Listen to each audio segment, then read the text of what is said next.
Hello friends, welcome to Civil Learning Point. Today हम बात करेंगे चाइल्ड डेवलपमेंट के अंतर्गत हम कुछ क्वेश्चन की प्रैक्टिस रखे हैं, जिसमें आपको आंसर देख के चयन करना होगा। तो आप टेट, सी टेट या स्टेट या फिर अदर स्टेट लेवल के टीचर एग्जाम की प्रिपरेशन कर रहे हैं तो उसके लिए यूजफुल वीडियो। तो चलिए सेशन शुरू करते हैं।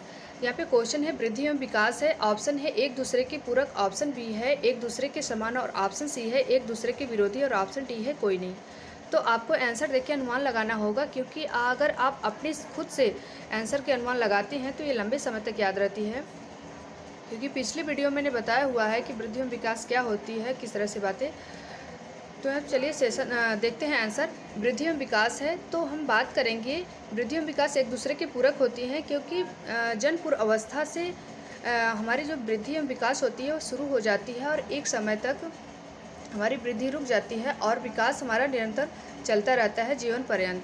तो अगर वृद्धि को देखेंगे तो शारीरिक एवं व्यवहारिक दृष्टि से जो परिवर्तन होता है वह वृद्धि कहलाती है, और विकास को देखेंगे तो समय की दृष्टि से जो परिवर्तन होता है वह विकास होता है।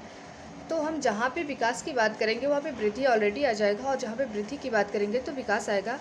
इसलिए एक दूसरे के बिना इनका बात नहीं कर सकते हैं। इसलिए option A is right answer होगा, एक दूसरे के पूरक। तो सेकंड क्वेश्चन है बाल विकास का निर्धारण किया जाता है। तो ऑप्शन है बालक की वंशानुगत संरचना द्वारा, ऑप्शन बी है बालक संबंधी वंशानुगत तथा वातावरण दोनों की जटिल संरचना द्वारा, और ऑप्शन सी है बालक संबंधी वातावरणीय प्रभाव द्वारा, और ऑप्शन डी है कोई नहीं।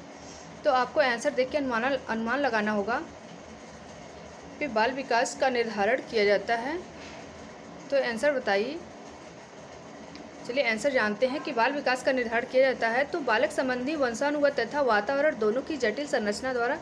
क्योंकि हम एक बालक के विकास की बात करेंगे तो उसके लिए आनुवंशिकता बहुत ज़रूरी होता है, क्योंकि उसकी पूर्वज नाना नानी, दादा दादी और उसके माता पिता के द्वारा उसके जो गुण प्राप्त होते हैं तो वो वंशानुगत से ही प्राप्त होते हैं। और उसके जो विकास में हम बात करेंगे वृद्धि और विकास में, तो वातावरण का होना बहुत ज़रूरी होता है। इसलिए option B is right answer होगा। नेक्स्ट क्वेश्चन है जन्म से मृत्यु तक चलने वाली प्रक्रिया है। ऑप्शन है वृद्धि, ऑप्शन बी है विकास, ऑप्शन सी है संवेगात्मकता, और ऑप्शन डी है वृद्धि एवं विकास। जन्म से मृत्यु तक चलने वाली प्रक्रिया है। यहाँ पे देख के ही पता चल रहा है कि जन्म से मृत्यु तक चलने वाली प्रक्रिया जो होती है हमारी विकास होती है, इसलिए option B is right answer. Next question है मानव विकास में गुणसूत्र पाए जाते हैं। तो मानव विकास के अंदर 23 जोड़ी गुणसूत्र पाए जाते हैं, option A is right answer होगा। नेक्स्ट क्वेश्चन है वर्तमान में मनोविज्ञान है मस्तिष्क का विज्ञान, चेतन का विज्ञान, ऑप्शन सी है आत्मविज्ञान या फिर आत्मा का विज्ञान, या फिर ऑप्शन डी है व्यवहार का विज्ञान। तो आपको आंसर देख के पता चल गया होगा कि कौन सा होगा, क्योंकि वर्तमान में हम व्यवहार के विज्ञान के जानते हैं, क्योंकि सबसे पहले हमने उर्वर्त के अनुसार आत्मा का त्याग किया, फिर उसके बाद मन का त्याग किया, और थर्ड में चेतन का त्याग किया, और लास्ट में व्यवहार के विज्ञान के रूप में जाना जाने लगा। Option D is right answer होगा। नेक्स्ट क्वेश्चन है विकास प्रक्रिया के संदर्भ में मैकडूगल का योगदान है। तो ऑप्शन है सिलगुण सिद्धांत, ऑप्शन बी है शारीरिक विकास का विश्लेषण, और ऑप्शन थर्ड है 14 मूल प्रवृत्त्यात्मक व्यवहार का विश्लेषण, और ऑप्शन डी है शरीर रचना का सिद्धांत। यहाँ पे आपको आंसर देना होगा कि विकास प्रक्रिया से मैकडूगल का योगदान। तो मैकडूगल का योगदान उन्होंने मूल प्रवृत्ति के अंतर्गत दिया है। तो यहाँ पे 14 मूल प्रवृत्ति का उन्होंने व्यवहार का विश्लेषण किया है, इसलिए ऑप्शन सी राइट आंसर होगा। नेक्स्ट क्वेश्चन है 7 क्वेश्चन है बालक के विकास की प्रक्रिया एवं विकास प्रारंभ होता है। तो ऑप्शन है 5 वर्ष, ऑप्शन बी है जन्म से 6 वर्ष, और ऑप्शन सी है जन्म से पूर्व, या फिर ऑप्शन डी है 3 वर्ष। तो बालक के विकास की प्रक्रिया एवं विकास प्रारंभ होता है।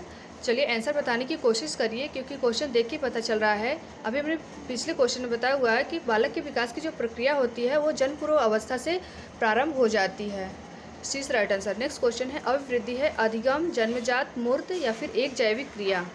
तो अभिवृद्धि की यहाँ पे बात हो रही है। तो चलिए आंसर बताने की कोशिश करिए कि अभिवृद्धि क्या होती है। तो यहाँ पे देखते हैं अभिवृद्धि एक जैविक क्रिया है, क्योंकि अभिवृद्धि को हम ग्रोथ ही कहते हैं, क्योंकि ये हमारा जो शारीरिक अंतर, लंबाई, भार एवं आकार में वृद्धि करता है, ये जैविक प्रक्रिया माना जाता है।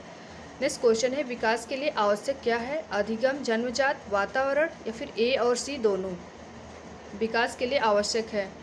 चलिए आंसर देने की कोशिश करिए, ऑप्शन देख के समझिए आंसर कौन सा होगा कि विकास के लिए आवश्यक है तो विकास के लिए हमारा अधिगम जो कि सीखते हैं हम, और यहाँ पे वातावरण दोनों का ज़रूरी होना है। Option D is the right answer. Next question है, विकास के लिए आवश्यक है क्या मूर्त, अमूर्त, वातावरण या फिर कोई नहीं। तो पिछले क्वेश्चन में हमने बताया हुआ है कि वंशानुगत और वातावरण दोनों का जरूरी होता है, तो यहाँ पे विकास के लिए वातावरण, option C is the right answer होगा। नेक्स्ट क्वेश्चन है, पूर्व बाल्यावस्था है जन्म से 6 वर्ष, जन्म से 3 वर्ष और 3 से 7 वर्ष, या फिर ऑप्शन डी है 3 से 6 वर्ष। चलिए आंसर बताने की कोशिश करिए। पूर्व बाल्यावस्था है, तो पिछले वीडियो में हमने